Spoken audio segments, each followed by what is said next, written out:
हुआ है कि एमबीएस का पाकिस्तान में जो टूर है वो कंफर्म था और कैंसिल हुआ, मतलब कि लास्ट मोमेंट पे जाके ये सेकंड टाइम ऐसा हुआ। उसकी वजह यह है कि उसने ये देखा कि पाकिस्तान में अभी जो प्राइम मिनिस्टर है वो कौन है, वो एक केयर टेकर प्राइम मिनिस्टर है। मैं बात किससे करूंगा?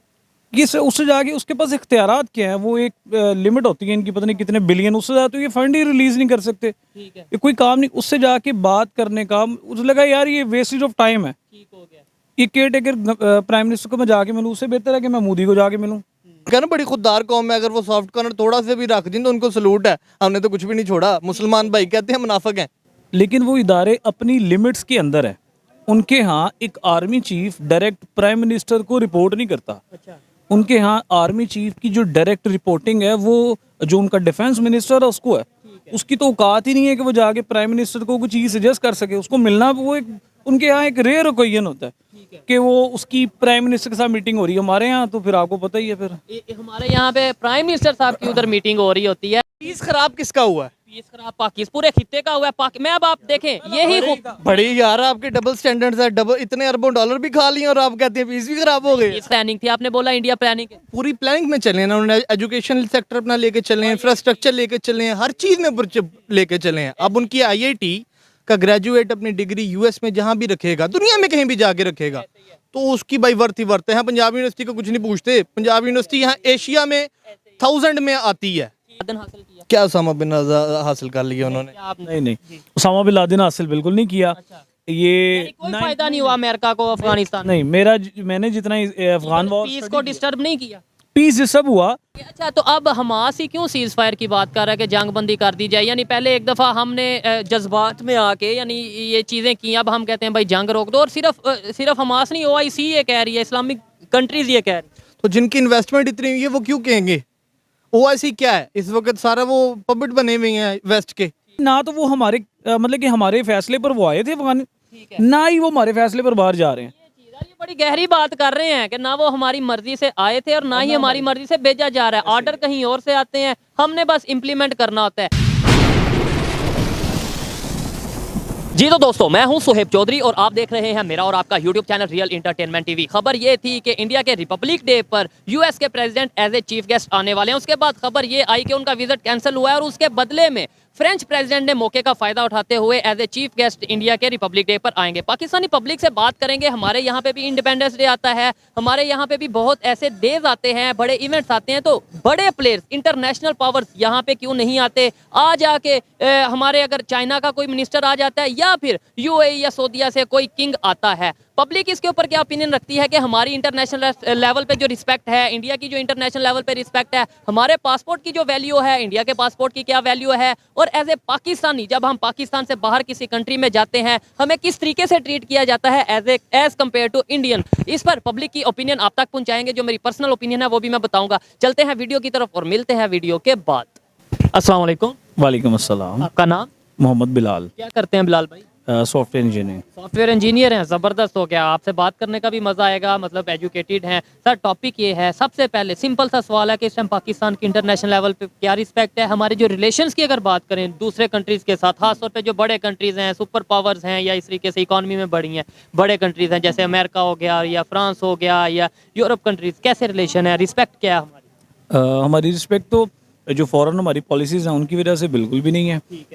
उसकी सबसे मेन रीज़न ये है कि इकोनॉमिकली जो हम स्टेबल नहीं हैं, और जब भी कोई भी कंट्री है दुनिया में इकोनॉमिकली वो स्टेबल नहीं होती तो ना तो उसकी कोई इस दुनिया में कोई इज़्ज़त होगी, ना कोई फॉरेन लेवल पे इंटरनेशनल अफेयर्स में उसका कोई भी किसी भी सूरत में उसका जो पार्ट है प्ले नहीं होगा, बिल्कुल नहीं होगा। ठीक हो गया। अच्छा, इसका जिम्मेदार कौन है? और दूसरे नंबर पे अगर हम बात करें दूसरे कंट्रीज की जो हमारे साथ ही सफर जिन्होंने, इवन इंडिया की अगर हम बात करें, आज उनकी क्या रिस्पेक्ट, उनकी क्या वर्थ या उनकी बात की कितनी वैल्यू है एज कम्पेयर टू पाकिस्तान? उनकी वही बात आ गई ना कि उनकी बात की वर्थ क्यों है। उनकी बात की वर्थ सिर्फ इसी वजह से है कि वो एक स्ट्रॉन्ग इकोनॉमिकल कंट्री है। और उसकी सबसे बड़ी रीज़न क्या है कि उनके पास एक बड़ी बेहतरीन और स्टेबल गवर्नमेंट आप देखेंगे।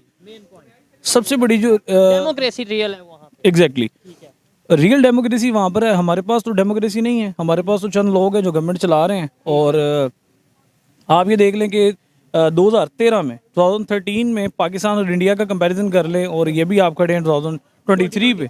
हाँ, इस 10 ईयर के स्पैन में आप इंडिया और पाकिस्तान दोनों का कंपैरिजन देखिए कि उस 10 ईयर में इंडिया की ग्रोथ कहाँ से वो कहाँ गई और पाकिस्तान की ग्रोथ। अब इसको आप एनालाइज करें कि वो क्यों ग्रो कर रहे हैं और हम क्यों नहीं ग्रो कर रहे हैं। आप इस 10 ईयर में आप ये देखें कि हमारे पास जो पॉलिटिकल स्टेबिलिटी है वो क्या है और उनके पास जो पॉलिटिकल स्टेबिलिटी है वो क्या है। उनके पास तो एक ही प्राइम मिनिस्टर चल रहा था तब से, और हमारे तकरीबन तीन तीन ऑलमोस्ट चेंज हो चुके हैं, 4 चेंज हो चुके हैं। 4 चेंज हो चुके हैं। उसकी यही तो मेन रीज़न है कि हमारे पास पॉलिसी एक बनी, उसमें कंटिन्यूशन नहीं आई। यही तो मसला सारा।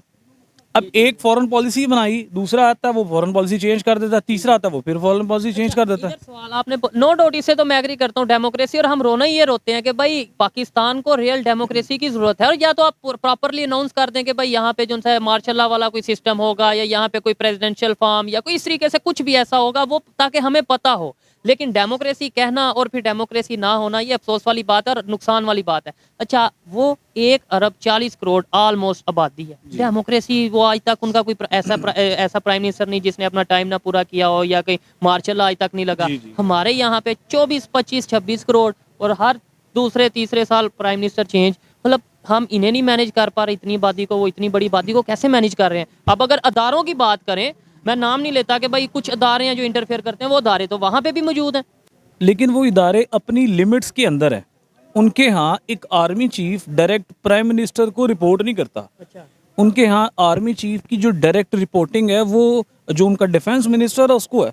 उसकी तो औकात ही नहीं है कि वो जाके प्राइम मिनिस्टर को कुछ चीज़ सजेस्ट कर सके। उसको मिलना वो एक उनके यहाँ एक रेयर ओकेजन होता है कि वो उसकी प्राइम मिनिस्टर के साथ मीटिंग हो रही है। हमारे यहाँ तो फिर आपको पता ही है फिर हमारे यहाँ पे प्राइम मिनिस्टर साहब की उधर मीटिंग हो रही होती है, टाइम लेना, रिपोर्ट शायद करना पड़ता है, ये चीज़ें हैं। अच्छा, मुझे बताएं एजुकेशन का कितना फैक्टर है, अवेयरनेस का कितना फैक्टर है, क्योंकि मेरा पर्सनली बिलीव ये है कि हम हर चीज़ कहीं ना कहीं गवर्नमेंट में डाल देते हैं, कहीं ना कहीं अदारों पे, एस्टेब्लिशमेंट पे डाल देते हैं। शायद उतने ही कसूरवार मैं और आप, यानी पब्लिक भी मेरे ख्याल से उतने ही कसूरवार।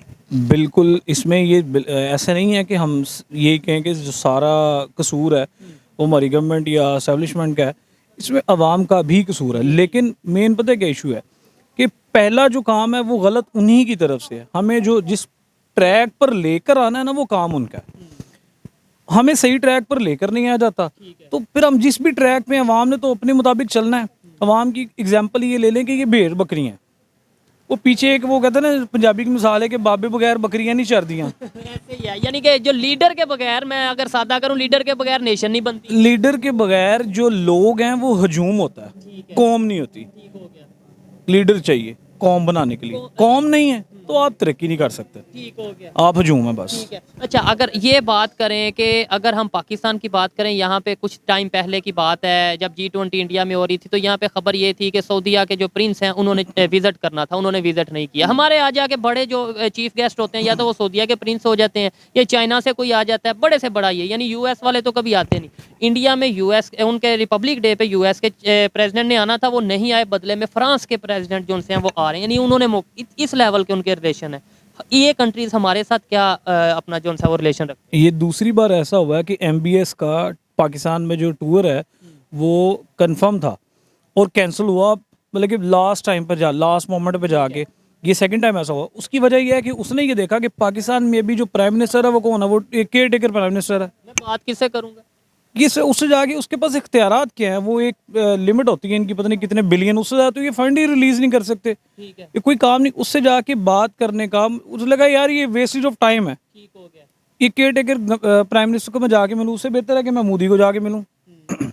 और फायदा भी होगा, और वो बहुत सी इन्वेस्टमेंट वहाँ पे करे। अब कुछ लोगों का ये भी शिकवा रहता है कि भाई इंडिया से क्यों कंपैरिजन किया जा रहा है, इंडिया की क्यों बात की जा रही है। भाई बात इसलिए की जा रही है कि हमें 76 साल मुकाबला भी तो आपने ही बताया, 76 साल नफरतें भी तो शायद आपने ही डाली, और आज अगर वो आगे निकले तो फिर हमें ये भी तो बताए ना वो आगे निकल के, जिनसे हम मुकाबला कर रहे थे क्यों आगे निकल के। आज अगर हम बात करें तो ये कहा जाता है कि भाई क्यों आप उनकी, वो तो बहुत बड़ी इकानमी है, तो वो इकानमी पहले दिन 1947 में भी वो इतनी इकानमी। बिल्कुल, आप देखें ना इंडिया को, तो आप उससे तो कंपैरिजन आप मेरे ख्याल से IT का, मैं खुद स्टूडेंट हूँ, इस बोल के IT में वर्किंग कर रहे हैं, तो इंडिया के साथ तो आप मेरे ख्याल से मुकाबला छोड़ दें, मतलब कि चीज़ को आप जहन से निकाल दें, वो हमसे बहुत आगे है। तो सर ये जो हमें फिर मुकाबला बताया जाता है, क्या नहीं बताया जाता कि हम जो सा ये कर देंगे, घुस के मारेंगे, ये फिर इसका मतलब है ये सारा कुछ झूठ है और ये हमें बेवकूफ़ बनाया जा रहा है। हमें असल में ना हमारी ब्रेन वॉशिंग बचपन से ऐसे है कि बॉर्डर पे टांग किसकी ऊपर जाती है, हम उस चीज़ पे खुश होते रहे, जज्बा किसका ज्यादा है? बस उसी पे तालियां बजाते रहे, ठीक है।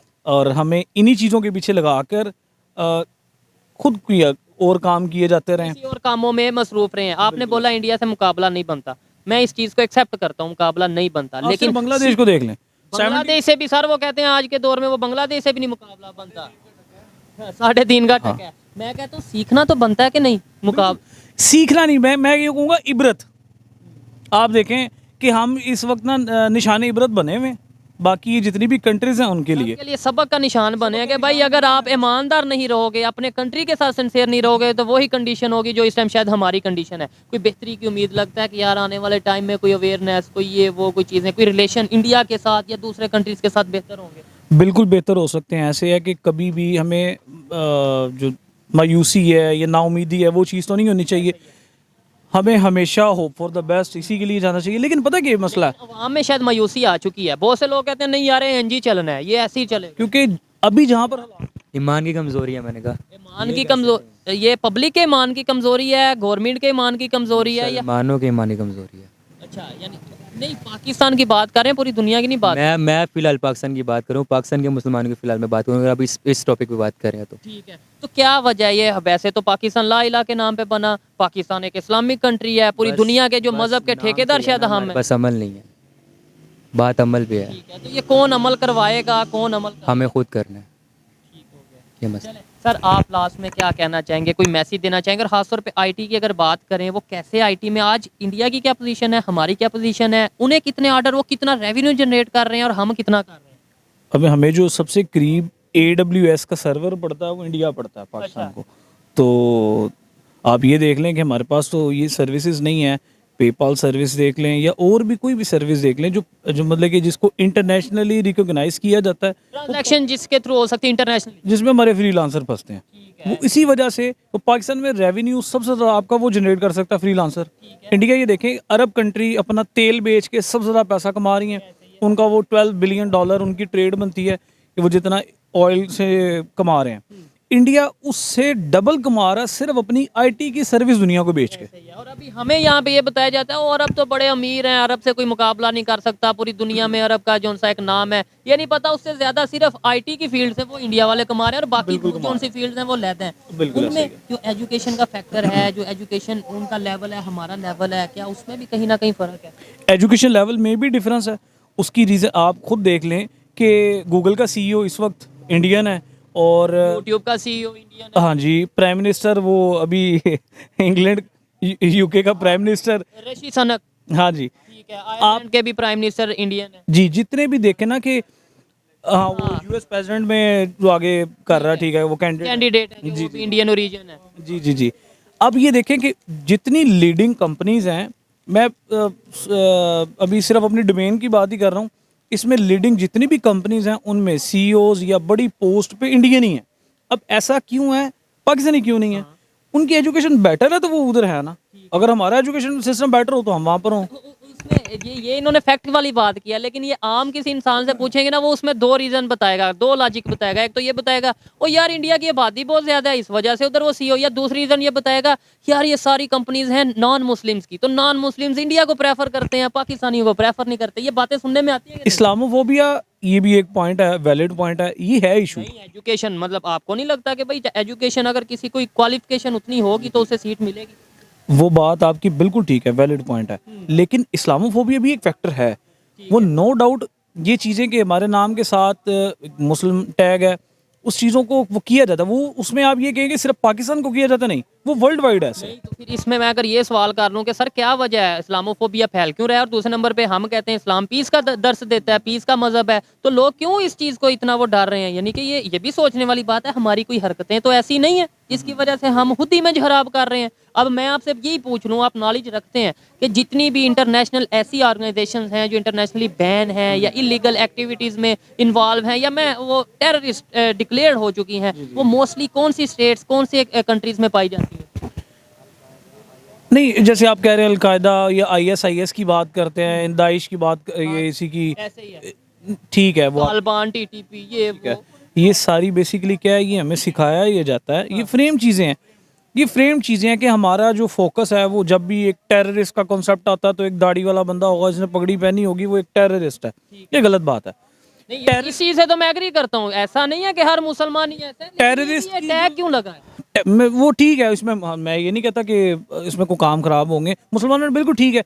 यहाँ पर ये कह सकते हैं कि किसी एक ट्रूप ने, किसी एक ग्रुप ने कोई इस तरह की एक्टिविटी की होगी जिसकी वजह से उन पर वो टैग आ गया। नहीं करवाई, वर्ल्ड वॉर 3 मुसलमानों ने क्यों करवाई? न्यूजीलैंड में जो वो हुआ है, मस्जिद में इतने बंदे मारे हैं, वो मुसलमानों ने तो नहीं किए ना। वर्ल्ड वार 2 की शायद आप बात करें, 3 तो भी हुई नहीं। वर्ल्ड वार 3 ये कराना चाह रहे हैं ना मुसलमानों के खिलाफ, ये सारे उनके खिलाफ करना चाह रहे हैं। देखिए मुसलमान, दुनिया हो चुकी है इस वक्त हिपोक्रेट। अच्छा, यूक्रेन करेंगे, अगर यूक्रेन के वो रिटेलिएट करें तो वो कहते हैं जी इनके साथ जुल्म हो रहा है। अगर फ़लस्तीन में चीज़ हो रही है और वो रिटेलिएट कर रहे हैं तो हमास को आप कह रहे हैं कि वो टेररिस्ट ऑर्गेनाइजेशन हो गए हैं। तो ये एक पॉइंट ये है कि यूक्रेन पे जो सा अटैक किसने, यूक्रेन ने पहले अटैक, रशिया ने किया ना, और इसराइल और हमास की बात करें, उनमें किसने पहले अटैक? हमास ने किया है। तो हमास ने क्या किया? हमास ने रिटेलिएट किया जो उनके ऊपर जुल्म हो रहे हैं। 5-6 सालों से हर रमज़ान में, अब टीवी खोल के देखें तो हर रमज़ान में वो इतना वहाँ पे बम्बार्डमेंट कर रहे हैं, उसको नहीं ये आलमी इदारा कोई दिखा रहा, कवर चीज़ कोई नहीं कर रहा। ठीक हो गया। अच्छा, तो अब हमास ही क्यों सीज फायर की बात कर रहा है कि जंग बंदी कर दी जाए? यानी पहले एक दफ़ा हमने जज्बात में आके यानी ये चीज़ें की, अब हम कहते हैं भाई जंग रोक दो, और सिर्फ हमास नहीं, OIC ये कह रही है, इस्लामिक कंट्रीज ये कह रही है। तो जिनकी इन्वेस्टमेंट इतनी हुई है वो क्यों कहेंगे? OIC क्या है इस वक्त? सारा वो पपेट बने हुए हैं वेस्ट के। उनकी इन्वेस्टमेंट आ रही है दुबई से, एक कंपनी पीछे हो जाए तो सारा दुबई UAE खत्म हो जाए। कोई शक नहीं है। वो न्यूयॉर्क सिटी बन रहा है, वहाँ से इन्वेस्टमेंट खत्म हो गई तो वो भी बैठ जाएगा ना। वो बनवाना चाह रहे हैं, वो जो सारा यूरोप बना हुआ है, अब वो सारा यूरोप शिफ्ट करवाना चाह रहे हैं अरब में। वो अपनी चीज़ें, नई पॉलिसीज बना रहे हैं और ये सारा काम कर रहे हैं। दरअसल अपने जो उनके जो से इंटरेस्ट है उनके ऊपर काम कर। दरअसल भाईजान इस वक्त साबित हो चुके हैं मुसलमान भी हिपोक्रेट। इनको चाहिए पैसा। तो फिर आप मान गए ना, यानी मान गए कि गलती हमारी है। हम हमेशा ये कह देते हैं साजिश हो गई, ये यहूदियों ने साजिश कर दी, ये काफरों ने साजिश कर दी, और फिर एट दी एंड हम ये भी मान जाते हैं कि भाई हम भी कहीं ना कहीं गलत हैं। है, हम एजुकेशन में बहुत पीछे हैं। जो हमारी टेक्नोलॉजी में बहुत पीछे। चीज़ में हम पीछे हैं। हमारे पास अपनी अपनी जो फील्ड हमें चाहिए, पहले उसके अंदर हम एक्सेल करें, उसके बाद हम चीज़ों को लेके चलें। हर चीज़ इंडिया की अगर आप बात करते हो तो इंडिया प्लानिंग के तहत चला है। जब हम PIA को उड़ाते थे, हम कहते थे एमिरेट्स बना दिया, PIA ने ये कर दिया, PIA ने वो कर दिया, हमारी ब्यूरोक्रेसी बहुत अच्छी थी, ठीक है। उसके अंदर जब हमारे से जापान जो सा वो ये 5 ईयर प्लान ले गया, पता नहीं कौन कौन से कंट्रीज, कोरिया ले गया। तो वो चीज़ थोड़ी सी ऊपर गई तो हमारे पे तो कम में ज़्यादा डाल गया, तो हम कहते हैं जी बहुत बड़ी चीज़ कर दी हमने। तो नहीं, उनकी क्या प्लानिंग थी? आपने बोला इंडिया प्लानिंग। पूरी प्लानिंग में चले हैं ना उन्होंने, एजुकेशन सेक्टर अपना लेके चले हैं, इंफ्रास्ट्रक्चर लेके चले हैं, हर चीज़ में ऊपर लेके चले हैं। अब उनकी IIT का ग्रेजुएट अपनी डिग्री US में जहाँ भी रखेगा, दुनिया में कहीं भी जाके रखेगा, तो उसकी भाई वर्थ ही वर्थ है। हाँ, पंजाब यूनिवर्सिटी को कुछ नहीं पूछते। पंजाब यूनिवर्सिटी यहाँ एशिया में 1000 में आती है, एशिया में वो भी। और ये सुंदर पिचाई की अगर बात करें, वो IIT से पढ़ा हुआ। IIT से पढ़ा हुआ है। US के अंदर जो प्रेसिडेंशियल इलेक्शन जो कंटेस्ट करने जा रहा है विवे स्वामी, वो भी इंडियन है। ये सारे निकले हुए एक प्लानिंग का है। तो इसमें हुआ क्या, जब हम अफगान वार का हिस्सा बन रहे थे, जब हमारे यहाँ पे ऑर्गेनाइजेशंस को ट्रेनिंग शायद दी जा रही थी, हमें जज्बा चढ़ा हुआ था, तब उन्हें एजुकेशन चढ़ी हुई थी, तब वो एजुकेशन पे, टेक्नोलॉजी पे वर्क कर रहे थे। IIT पाकिस्तान का सबसे बड़ा मसला ये है, आपके कॉन्स्टिट्यूशन है, आपको एक चीज़ बताइए, separation of powers. Separation of powers नहीं है यहाँ पे। यहाँ एक डिपार्टमेंट आपका हर चीज़ कंट्रोल करना चाह रहा है, और वो सेपरेशन ऑफ पावर में वो सब बहुत नीचे जाके आता है, जिसको आप वो कंट्रोल कर रहे हैं इस वक्त मुल्क में। सिविल मिलिट्री बैलेंस नहीं है हमारे यहाँ पे, और रियल डेमोक्रेसी नहीं है। डेमोक्रेसी नहीं है। आप डेमोक्रेसी ले हैं, जो भी निज़ाम लेके आए, लेकिन उसको चलने दें। हाँ, और दूसरे नंबर पे मैं तो इस चीज़ का भी के हक में हूँ कि भाई कोई अदारा भी अगर पाकिस्तान को चलाना चाहता है चलाए, मुझे कोई मसला नहीं, लेकिन पाकिस्तान की वर्थ होनी चाहिए, पाकिस्तान के पासपोर्ट की वैल्यू होनी चाहिए, अवाम की मुश्किलात खत्म होनी चाहिए। मेरी तरफ से नवाज शरीफ आए, मेरी तरफ से इमरान खान आए, मेरी तरफ से जरदारी साहब आए, मेरी तरफ से वो जो अदारा जिसा कहा जाता है चलाते हैं वो चलाएं। पाकिस्तान का रिलेशंस बेहतर होने चाहिए, पाकिस्तान की रिस्पेक्ट होनी चाहिए। मेन पॉइंट ये है। आप एग्री करते हैं? सबसे पहले अपना घर देखा जाए कि अपने घर में रोटी पूरी हो रही है कि नहीं, फिर मैं हमसायों की जाके जंगे लड़ूंगा, उनके मसले में बाद में हल करूंगा। पहले अपने घर की चीजें। 76 साल से ही कर रहे हैं, कभी हम उनकी बात करते हैं, ईरान के इश्क चढ़ जाता है, कभी हमें चाइना का चढ़ जाता है, कभी हमें अफगानिस्तान का चढ़ जाता है। अपने यहाँ पे लोग मर रहे हैं और वहाँ पे वो दूसरों की जाके जंगे लड़ रहे हैं यहाँ पे। यही चीज़ है। और ऐसी गुफ्तगू जब मैं ये समझता हूँ यूनिवर्सिटीज़ में की जाएगी, ऐसी गुफ्तगू हमारे मेन स्ट्रीम मीडिया पे की जाएगी, ऐसी गुफ्तगू हमारे बाजार, स्कूल, कॉलेजेस जहाँ पे यूथ है ये की जाएगी, आज नहीं तो 5 साल बाद, 5 साल नहीं तो 10 साल बाद मेरे ख्याल से कहीं ना कहीं पूरे पाकिस्तान की सोसाइटी की सोच बदलेगी तभी कुछ बेहतर होगा। लास्ट में कुछ कहना चाहेंगे, फिर किसी और से बात करते हैं। बिल्कुल ऐसे ही है जैसे अभी भाई ये बड़ा मजा, ये भाई ने जो बात की है इनसे मैं बड़ा इंस्पायर हुआ हूँ इनकी बात से। आप इन्होंने बेहतरीन बात की। यूएसएसआर ये हम इस जंग में हिस्सा रहे, आपने बिल्कुल सही कहा कि जिस वक्त हमें वो जंग का शौक चढ़ा हुआ था उस वक्त में उनको अपनी एजुकेशन का, अपनी टेक्नोलॉजी का, इस चीज़ का शौक चढ़ा हुआ था। उसी चीज़ ने हमें बैक किया।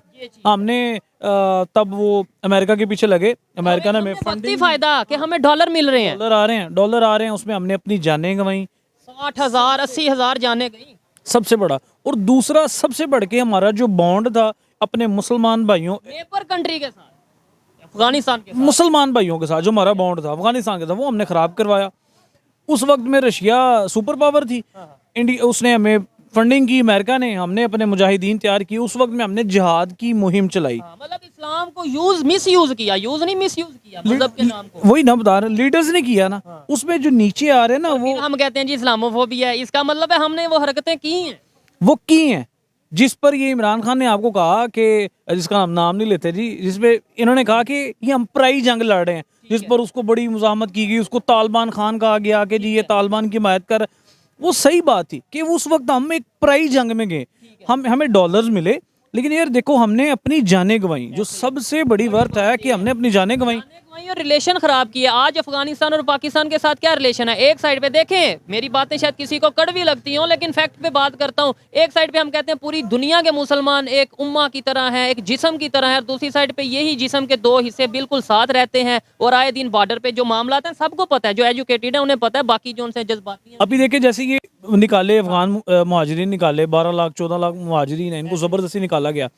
अगर इस्लाम में देखें हिजरत का कॉन्सेप्ट ना होता, नबी पाक सल्लल्लाहु अलैहि वसल्लम जब मक्का से हिजरत करके मदीना आए, मदीना वाले कहते हैं कि हमने आपको नहीं रखना, तो इस्लाम आपका फिर शुरू कहाँ से होता कि उनको तो कोई रहने के लिए लैंड ही ना मिलती। ये इस्लामिक बेसिक प्रिंसिपल हैं जिनको हम अभी भी, आपको ये पता है कि ना तो वो हमारे मतलब कि हमारे फैसले पर वो आए थे अफगान, ना ही वो हमारे फैसले पर बाहर जा रहे हैं। ये बड़ी गहरी बात कर रहे हैं कि ना वो हमारी मर्जी से आए थे और ना ही हमारी मर्जी से भेजा जा रहा है। ऑर्डर कहीं और से आते हैं, हमने बस इम्प्लीमेंट करना होता है। जब हमें कहा जाता है कि भाई जज्बाती स्टेटमेंट दे दो, तब हम जज्बाती स्टेटमेंट, पब्लिक का जो उनसे सारा वो माइंड के साथ खेला जाता है, पब्लिक के इमोशंस के साथ खेला जाता है। आप लास्ट में आप क्या कहेंगे इसके ऊपर जो मैंने बात की है कि अगर हम ये कहें कि भाई हमारी तरफ से कोई भी अदारा आए, कोई भी गवर्नमेंट आए, कोई भी पार्टी आए, पाकिस्तान का फ़ायदा होना चाहिए, पाकिस्तान का ही फ़ायदा होना चाहिए हर चीज़ में।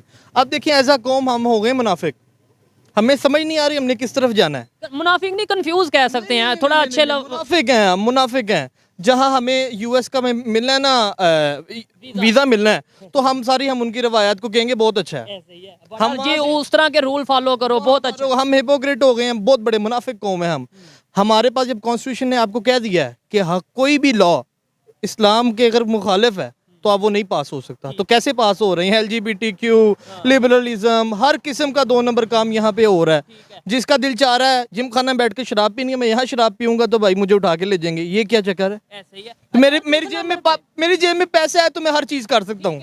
आपने हर चीज रोकनी भी है, आपने इस्लाम को फॉलो भी करना है, लेकिन आपसे कोई ये सवाल कर ले कि जो बैंकिंग सिस्टम है जिसपे पूरा पाकिस्तान चल रहा है क्या वो इस्लामिक है, तो आप सब ये कहते हो कि यार ये जो सवाल सख्त करते हैं बैकवर्ड हो गया जी, बैकवर्ड हो गया। ये कौन से जमाने की दीन की बात जो कर देगा वो हो जाएगा, बैकवर्ड हो जाएगा। या तो डिक्लेयर कर देना कि भाई हमारी जो है वो इस्लामिक स्टेट नहीं है, नहीं है। हमें कंफ्यूज ना करें। कभी हम तुर्की को फॉलो करने चले जाते हैं, उनको अपना हीरो मान लेते हैं। हम अब खुद बहुत ज्यादा है। अब यहाँ से उठ के आप DHA जाएं, उधर तो बिल्कुल ऐसे आप DHA अब किसी और पोश एरिया में चला जाएं, सबका दिमाग खराब हुआ है। सब कहते हैं वेस्ट वेस्ट वेस्ट, आज उनको अच्छा लग रहा है। आज से 300 साल पुराना जाए वेस्ट, यही अगर ऑटोमैन का टाइम होता और इनके पास पासपोर्ट हो गया वेस्ट के डेस्क पे रखते तो इनकी क्या इज्जत होती। और उस वक्त ये वेस्ट को पूछते नहीं थे, यूरोपियन उनकी क्या उस वक्त हालत थी। और उन्होंने देखें वेस्ट ने मेहनत की है। मैं देखें चाहे कोई मुखालफ हो या जो भी हो, मैं कहता हूँ जो सच है उसे बोलना चाहिए। आज इंडिया की अचीवमेंट के ऊपर बात करनी चाहिए कि भाई क्यों वो कैसे आगे गया। आइडियोलॉजी रखें आपकी, क्या आपने चलना है इस्लाम पे तो चलें, हाँ नहीं तो आप बता दें। जरूरत है किसी की। अब अफगानिस्तान की तरफ देखिए, उन्होंने कहा कि भाई हम कंधे पे साफा रख के बस सोल मार के आपको निकाल देंगे, निकाल दिया। ठीक है। और बड़ी बात मैं यहाँ पे 4 सदर ट्रिलियंस ऑफ डॉलर लगे हैं यूएसए को अफगानिस्तान को तालिबान से निकाल के तालिबान को वापस देने में। नहीं, लेकिन क्या किया है? उसमें ये है कि कहा यह जाता है जो इंटरनेशनल लेवल पे जो जर्नलिस्ट हैं या एनालिस्ट हैं वो ये कहते हैं अमेरिका ने जो हासिल करना था वो कर लिया है, खित्ते को जो सा का अमन खराब करना था या यहाँ से जो भी फायदे उसामा बिन लादेन हासिल किया। क्या उसामा बिन लादेन हासिल कर लिया उन्होंने? क्या आपने नहीं उसामा बिन लादेन हासिल बिल्कुल नहीं किया। ये कोई फायदा नहीं हुआ अमेरिका को अफगानिस्तान नहीं मैंने जितना अफगान वॉर पीस को डिस्टर्ब नहीं किया। पीस डिस्टर्ब हुआ टेम्परेरी तौर पे। 9/11 के बाद ये आए, 2001 में आए, 2019 में निकले। 19 साल जंग की, साइकोलॉजिकली वो बिल्कुल इल हो चुके थे, अपना ट्रिलियन ऑफ डॉलर लगा दिया, लेकिन वो आखिर में उन्होंने वहां पर कतर में दोहा में बैठ के मुआहदा जब किया तो उन्होंने कहा हमें यहाँ से बाहर जाने की जगह दो। सर मैं आपको बताऊं जो आप देखें भागने के लिए उन्होंने वहां उनसे गेट वे मांगा। मैं ये कहूंगा कि बड़े रुस्वा होके तेरे कूचा से हम निकले, उनका ये कहाँ काम हुआ। आप ये नहीं कहें कि वो कामयाब नहीं हुए। पीस खराब किसका हुआ है? पीस खराब पाकिस्तान पूरे खित्ते का हुआ है। मैं अब आप देखें यही बड़ी यार आपके डबल स्टैंडर्ड्स है, डबल इतने अरबों डॉलर भी खा लिए और आप कहते हैं पीस भी खराब हो गए। पीस खराब नहीं हुआ। आपने अरबों डॉलर किस बात के खाए हैं? नहीं वो देखें मैं अब आपको थोड़ा अपने पॉइंट एक्सप्लेन करता हूँ। देखें बड़ी इस तरह की गपशप करने का मजा ही बड़ा आता है। इनका अपना एक ओपिनियन है, कोई उसे एग्री डिसएग्री कर सकता है। मेरे ख्याल से अमेरिका का जो मकसद था एक तो पूरे खित्ते में अनरेस्ट करना था। उन्होंने अफगानिस्तान में भी जो सिचुएशन क्रिएट कर दी, उधर से फिर पाकिस्तान को एंगेज कर लिया। पाकिस्तान के साथ साथ मेन मकसद शायद उनका चाइना था। उन्होंने पाकिस्तान के थ्रू इंडिया को एंगेज किए रखा कश्मीर के मामले में या ओवरऑल, और इंडिया के साथ वो अपना चाइना को एंगेज करके। उनको छोड़ें। आपने उनका पूरा चाल नहीं देखी कि वो आपकी क्या मौज लगी? आप ये भी तो बताएं ना। वो मौज वक्ती थी, वो डॉलर वक्ती थे। आज वो डॉलर की वो आपने कहा कि आपने मौज कर ली हुई है। वो मेरी और आपकी नहीं लगी, वो हमारे हुक्मरानों की लगी। उन्हीं की मौज लगी है, मैं उन्हीं की बात कर। उनकी मौज लगी, उन्होंने खा ली, उनकी मौज कर दी। आपका पीस मेरा खराब हो गया, वो अब बातों तक है। उन्होंने तो खा के बना ली है। ये चीज ऐसे ही है जी, मैं इस चीज से एग्री करता हूँ। बहुत मजा है। आइलैंड है ऑस्ट्रेलिया में हमारे बड़े बड़े, दुबई के अंदर हमारे डाउनटाउन में पेंट हाउस बने हुए हैं। अब हमारा लंदन के फ्लैट है। अब हमारा सुप्रीम कोर्ट में हमारा केस चल रहा है, वो हमारा डिसाइड नहीं हो रहा।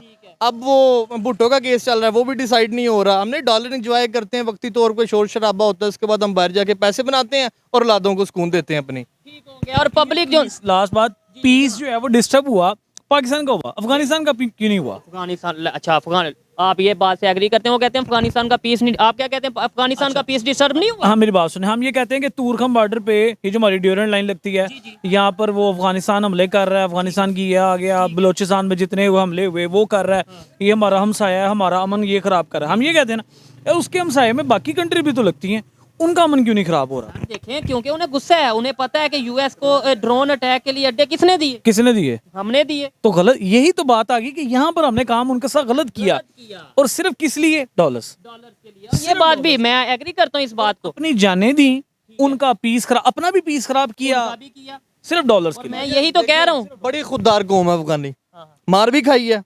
हमने सारे उनके बंदे भी इनको वापस भेज दिए हैं। किस तरह भेजे? उनके घरों से निकाल निकाल के वापस भेजे हैं। और फिर इसमें मुझे बताएं क्या वो हमारे लिए कोई सॉफ्ट कॉर्नर रखेंगे जो इस टाइम हमने उनके साथ किया है? वो कह रहा बड़ी खुददार कौम है, अगर वो सॉफ्ट कॉर्नर थोड़ा से भी रख दें तो उनको सलूट है। हमने तो कुछ भी नहीं छोड़ा। मुसलमान भाई कहते हैं मुनाफिक हैं। और अभी वो चीज़ है कि अगर वो इस बात पे आ जाएं, जो तालिबान है वो कहें कि भाई हम ड्यूरेंट लाइन को, वो तो ऑलरेडी कहते हैं नहीं मानते, और वो कहें कि पाकिस्तान का जो हिस्सा जो अफगानिस्तान का है वो हमें दिया जाए वापस, तो ये हमारे लिए बड़ी मुश्किल हो जाएगी। आपको पता है वो पेशावर तक, पता नहीं कौन से कहाँ एरिया तक, वो कहते हैं ये तो एरिया अफगानिस्तान है। अगर कल को वो क्लेम कर दें, अटैक करने लगे कि भाई ये हमने अपना एरिया लेना है, बात बहुत लंबी चली जाएगी। बिल्कुल ऐसे ही है, बिल्कुल ऐसे ही है। अच्छा लगा बात करके, बहुत अच्छा लगा। इस तरह की जब डिस्कशन होती है, मेरे ख्याल से हेल्दी डिस्कशन होनी चाहिए, ना सिर्फ यहाँ पे बैठ के, स्कूल कॉलेजेस और मेन स्ट्रीम मीडिया पे भी होनी चाहिए। आपको ये भाई की बातें कैसी लगी, इन भाई की बातें कैसी लगी, मुझे कमेंट में ज़रूर बताइएगा। मिलते हैं नेक्स्ट वीडियो में, तब तक के लिए पीस आउट, अल्लाह हाफिज़।